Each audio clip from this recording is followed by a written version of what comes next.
Hey y'all, welcome back. If you're new here, my name is Chanina and welcome back to another video of what I'm cooking my family for dinner tonight.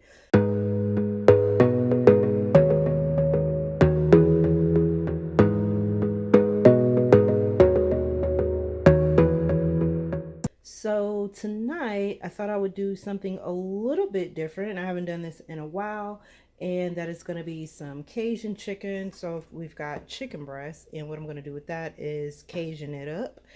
There's a couple pieces in here that I'm going to split in half.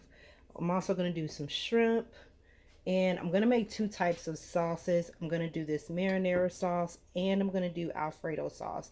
The reason being is because Olivia does not care for Alfredo sauce, so I didn't want to do a whole thing of Alfredo and then she, not eat. So I want it to be fair, so we're just going to do one marinara and one Alfredo, and we're going to use fettuccine noodles, fettuccine pasta.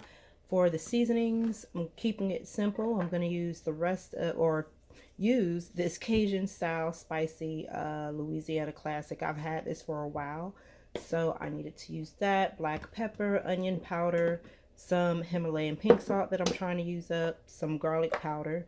I've got a can of diced tomatoes that I'm going to split between the Alfredo and the pasta. Same thing with the mushrooms. And with the onion, I'm going to put that in the marinara. So I've got a half of a red or purple onion that was left in the refrigerator. To saute my shrimp, I'm going to use salted butter with the garlic powder. Probably some minced garlic. I'll probably throw some minced garlic and parsley in that. And I'm going to use some Old Bay seasoning. So this is going to be for the shrimp. So I've already got my water boiling over here. I'm going to go ahead and throw my noodles in, and then we're going to go ahead and get our chicken cooked up.